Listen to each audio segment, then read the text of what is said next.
Silent Hill. It's a name that invokes many emotions into the heart of gamers around the world. These games were filled with twisted monsters, hellish environments, and strange stories. But even though every game in this series has its odd moments, there's one game in particular that's even more unorthodox than the rest: Silent Hill 4. See, a lot of people don't like this game. It was the last Silent Hill game created by Team Silent, the original developers of this series before, well, what happened after they left is a different story for another time, but the point is that in a group of beloved classic games in a well-known franchise, Silent Hill 4 stands out as the black sheep. Why? Well, there are numerous reasons why this is the case, but the one that stands out the most is the fact that in Silent Hill 4, you never even actually visit the town that is the namesake of the series. In fact, for a decent chunk of the game, the player's entire world consists of a small apartment. And, in fact, while in every other Silent Hill game the main character is exploring the town for one reason or another, such as your dead wife writing letters and whatnot, in Silent Hill 4, your only real clear goal is to escape from your own apartment. And how may that be, you ask, when the door is all chained up? Why, through the ominous hole in your bathroom wall, of course. What else would you use? This hole serves as the various quote-unquote levels of Silent Hill 4, while the apartment serves as an in-between spot and the game's only save point. So it's like the hole kind of leads to the levels, and the apartment is kind of your little resting point in between those levels. The icing on the cake, the thing that really makes this game strange from a mechanical standpoint, what really made it stand out, is the fact that during these times that you're in Henry's apartment, the game is in first person. Not only is it in first person, but it's also very hard to control, at least on PC.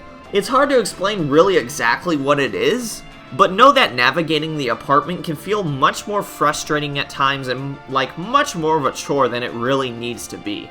These strange changes to the Silent Hill formula are a large part of why Silent Hill 4 isn't as well received as the other originals, but honestly, I'm done talking about the game's negatives. Instead, I want to talk about something positive about this game. You see, while the unorthodox changes to the well-loved formula are disliked by many, there's one thing that all these changes help a lot, and it's the game's atmosphere.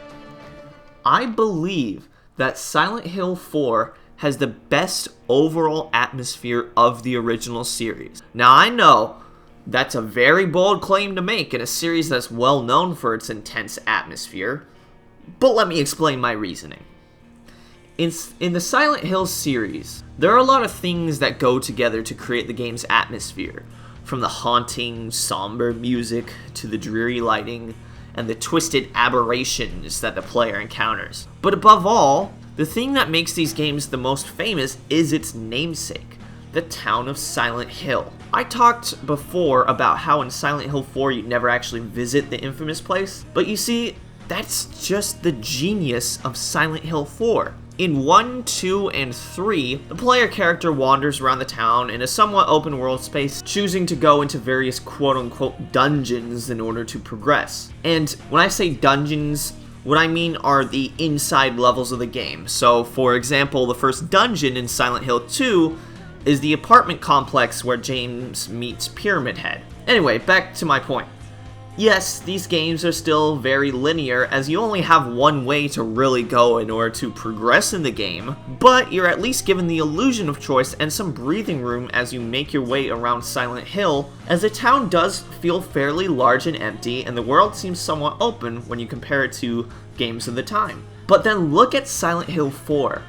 The player character, Henry, is trapped in a tiny space with nowhere to go, except a big, dark, evil hole. A hole that only leads to bad things when you go into it.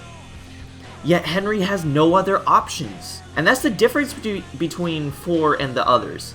In the other games, the main character is exploring the town of their own volition for one reason or another. In Silent Hill 4, there is no exploration, only a desire to escape from your own apartment. This desperation can be felt while playing the game, and you really do feel like you're trapped. In fact, I'd say compared to the other games, more often than not, Silent Hill 4 seems almost downright claustrophobic.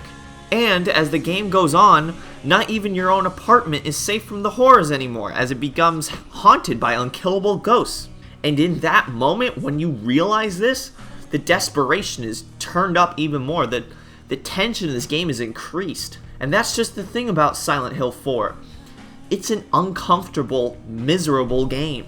And I mean, it honestly makes me feel a little bit depressed while playing it, and I do think that's on purpose. This miserable experience, of course, is compounded by the other things that people see as negative about the game, which is the awkward first-person perspective, the clunky combat system, crappy camera angles, unkillable ghosts, etc., etc. These all add to the struggle that is slogging through this nightmare of a game. That's what makes this game genius to me. Silent Hill 2 and 3 gave me great stories, good action, and great puzzles, all making for stellar, well-polished, well-rounded games. Silent Hill 4 is a different beast.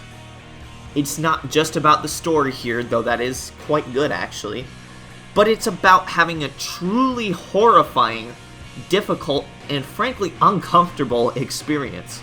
I'll say that this game is not really fun. It is entertaining in that it kept me hooked to it, but it is not fun. It is kind of unenjoyable to slog through. See, playing this game, I know I'm gonna have a bad time. I know I'm gonna hate the bleak, dreary apartment areas, some of the unkillable enemies, the repeated areas, but yet I can't stop playing this game. I just couldn't because it's so engaging. The experience, you see, is a very negative one, but it's like that on purpose. This is a horror game after all. You see, other games are bad because they're buggy and broken, or maybe they're just boring and cliche. But this game, oh no, this game wants you to feel bad.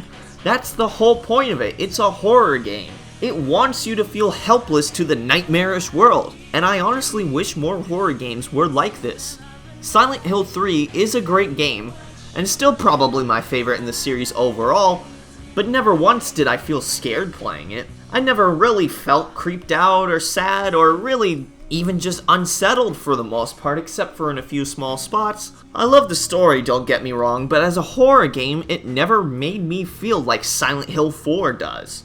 I mean, do I think that 4 is a better game? No, but it's a much more effective horror game.